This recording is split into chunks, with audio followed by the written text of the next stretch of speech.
5월 22일 함께 나눌 하나님 말씀은 출애굽기 19장 16절로부터 25절 말씀입니다.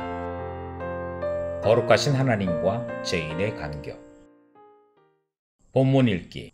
셋째 날 아침에 우레와 번개와 빽빽한 구름이 산 위에 있고 나팔 소리가 매우 크게 들리니 진중에 있는 모든 백성이 다 떨더라.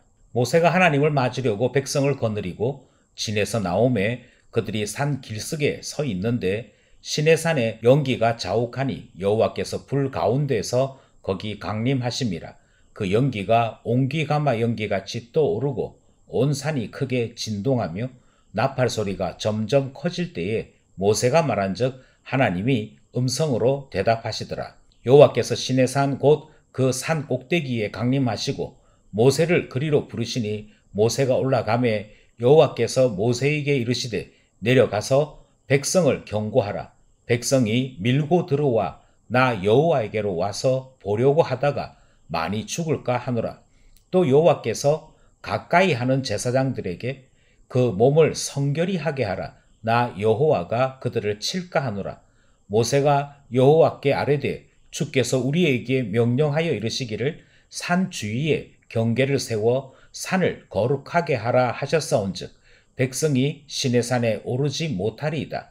여호와께서 그에게 이르시되 가라. 너는 내려가서 아론과 함께 올라오고 제사장들과 백성에게는 경계를 넘어 나 여호와에게로 올라오지 못하게 하라. 내가 그들을 칠까 하노라. 모세가 백성에게 내려가서 그들에게 알리니라. 전체 구조와 본문 이해하기. 먼저 전체 흐름을 살펴보도록 하겠습니다. 이스라엘은 시내산에 도착을 했고 시내산에 도착하자마자 3일간의 준비 기간을 맞이하였습니다. 이 준비 기간 동안 성결과 정결에 대한 준비를 갖추고 하나님 만날 준비를 명령받았던 것이지요. 오늘 본문은 그 대망의 셋째 날 아침에 있었던 하나님의 임재 사건이 기록되어 있습니다. 시내산에서 맞이하게 된 하나님의 임재는 출애굽기 24장까지 이어지는 말씀으로 기록되어 있지요. 하나님께서 오늘 본문에 다시 한 번 더 이스라엘에게 주의를 전하는 말씀이 기록되어 있습니다. 이제 본문 안으로 들어가서 살피려고 합니다. 본문으로 들어가기 전에 먼저 광고를 하나 드릴 것은 지금까지 관찰, 해석, 적용의 순서를 따라 큐티의 영상을 제작해 드렸습니다. 그러다 보니 시간상 좀 많은 허비가 있는 것 같아서 오늘 영상에서부터는 한 단계 줄여 조금 더 간단하면서도 명료하게 전달을 하고자 합니다. 이제 본문 관찰과 해석을 함께 가지도록 하겠습니다. 첫 번째 우리가 살펴보기 원하는 것은 거기 강림하심이라 하시는 말씀이지요. 이 16절로부터 19절 말씀은 24장까지 이어지는 사건의 개요와 전체 선언에 대한 말씀이 등장을 합니다. 그러니까 임재 사건의 요약이 기록된 것이지요. 그런데 이 문장이 가운데를 중심으로 대응을 이루는 문장 형식을 갖추고 있습니다. 예를 들면 나팔 소리가 16절에 등장합니다. 그런데 19절에도 나팔 소리가 등장을 합니다. 처음과 끝부분에 같은 것이 표현되어 있는 것이죠. 그런가 하면 그 다음에 16절에서는 백성이 떨었다 하는 표현이 등장을 합니다. 그런데 18절에서는 온 산이 떨었다 하는 표현이 등장을 합니다. 이처럼 앞부분과 뒷부분이 하나씩 짝을 이루면서 연결되어집니다. 이렇게 되어지는 문장에서는 가운데 부분이 핵심인데요. 이스라엘이 하나님 앞으로 나왔더라 하는 내용이고 하나님께서도 이스라엘 가운데 임재하셨다, 강림하셨다 하는 말씀이 등장을 합니다. 그러니 드디어 이스라엘과 하나님이 만나게 된 것이지요. 여기서 17절 말씀에 보면 백성이 나오니 하나님께서도 강림하시는 것, 이것이 시내산 예배의 절정이고 온 이스라엘이 귀로만 듣고 눈으로 멀리서 지켜보았던, 그것도 구름으로 가려져서만 보았던 하나님의 임재에 대해 직접 체감하는 그 사건이 기록된 것입니다. 거기 하나님께서 강림하시더라. 시내산은 그런 점에서 하나님을 체험한 장소요, 하나님의 음성을 듣는 장소였다. 이 가치를 함께 기억하게 되는 것입니다. 둘째로 백성을 경고하라 하시는 하나님의 말씀을 생각하고자 합니다. 21절에 보면 백성에게 경고하라 하시는 하나님의 음성이 들립니다. 이유는 이스라엘 백성들이 밀고 들어왔다가 많이 죽을까 그걸 염려하시는 것 때문이었지요. 24절에서도 하나님께서 백성에게 경고하라 하시는 말씀을 재차하십니다. 그러면서 내가 그들을 칠까 하시는 하나님의 염려가 기록되어 있습니다. 하나님께서 두 번에 걸쳐서 경고하라 경고하라 말씀하시지요. 반면에 모세는 경고를 이미 받았으니 기억하고 있을 것이다 이렇게 이야기합니다.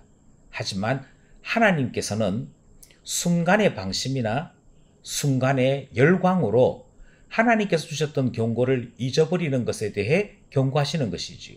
이 말은 또 다르게 이스라엘 백성은 언제든지 순간순간 하나님의 말씀을 잊어버리고 하나님께서 경고하신 것마저도 무시하는 그들의 죄성, 그들의 연약함이 있음을 잘 알고 계셨던 것입니다. 그래서 죽는다 경고할지라도 잊어버릴 수 있는 이스라엘을 하나님께서 깊이 이해하고 계시는 것, 그 사실을 우리는 오늘 본문을 통해 확인하게 되는 것이지요. 마지막 세 번째로 하나님께서 그들을 칠까 하노라 라고 하시는 말씀이 등장합니다. 하나님은 사랑의 하나님이십니다. 하지만 하나님께서 우리를 사랑하신다고 해서 우리의 죄를 방관하시거나 모른 척 하시는 그런 일 없습니다. 왜냐하면 하나님은 또한 공의의 하나님이시기 때문이지요. 하나님께서는 공의와 사랑을 분명하게 분별하십니다. 그리고 분명하게 각각 공의와 사랑을 행하시는 일에 온전하십니다. 따라서 성결하지 않는 이스라엘이 하나님의 경고를 어기고 하나님이 계신 산으로 다가오게 되었을 때 거룩하신 하나님께서 불의하고 더러운 죄에 대해 공격하시는 일이 당연히 있을 수 있음을 말씀하고 있다는 것이지요.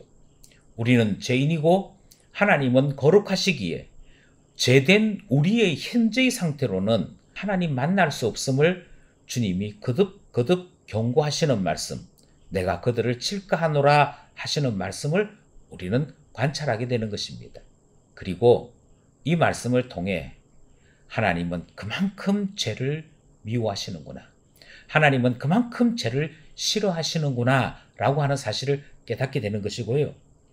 죄를 미워하지 않고서는 결코 거룩할 수 없다, 이 사실을 또한 깨닫게 되는 것이지요. 본문의 말씀을 읽고 이해한 것을 따라 우리 하나님 앞에 기도하며 우리의 삶을 주님께 드리고자 합니다. 말씀 따라 살아가기. 첫 번째로 우리는 예배의 본질은 하나님의 임재를 경험한다 하는 사실을 기억해야 할 것입니다.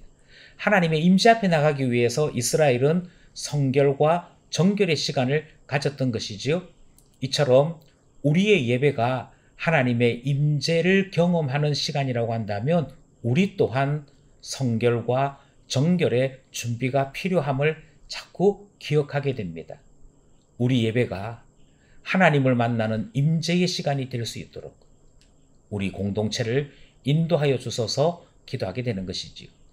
두 번째로 여러 번 경고를 하여도 심지어 목숨이 걸린 일이라고 주의를 주어도 우리는 쉽게 잊어버리고 우리 안에 있는 본성을 따라 살아가는 연약함이 있음을 발견했습니다.